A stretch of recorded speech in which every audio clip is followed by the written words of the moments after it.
Le sol sableux tue les jardins. Il draine trop vite, élimine les nutriments et laisse les plantes en difficulté. Mais et si je vous disais que ce mauvais sol pouvait être transformé en un moteur de croissance des plantes? Et si le secret d'un jardin florissant n'était pas un sol parfait, mais de savoir comment hacker celui que vous avez?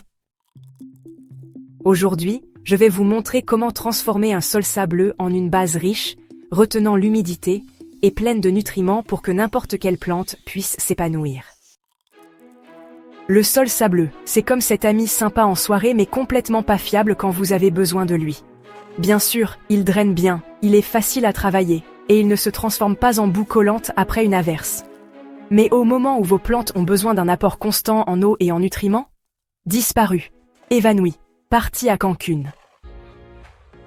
Voyez-vous, les particules de sable sont grosses et ne retiennent pas l'humidité ni les nutriments.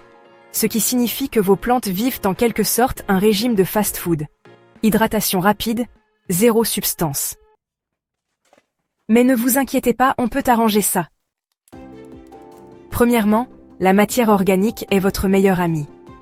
Le compost, la tourbe et la fibre de coco aident à piéger l'humidité comme une éponge, tandis que le fumier vieilli donne un coup de fouet nutritif à votre sol. Imaginez transformer votre sol sec et sans vie en un buffet gastronomique pour vos plantes. Et si vous voulez passer au niveau supérieur, les amendements inorganiques comme la vermiculite et le biochar peuvent ralentir le drainage et retenir les nutriments. Mais les amendements seuls ne suffiront pas. Le paillage est essentiel.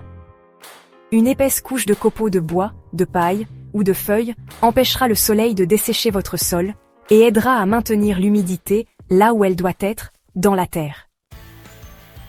Et pour le long terme, les cultures de couverture comme le trèfle ou le radis améliorent naturellement la structure du sol tout en ajoutant des nutriments.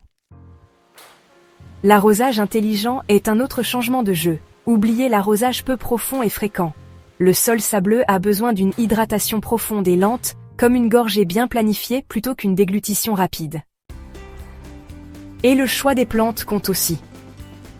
Les légumes racines comme les carottes et les pommes de terre adorent le sol sableux, tandis que les herbes résistantes à la sécheresse comme le romarin et le thym prospèrent dans des conditions plus sèches.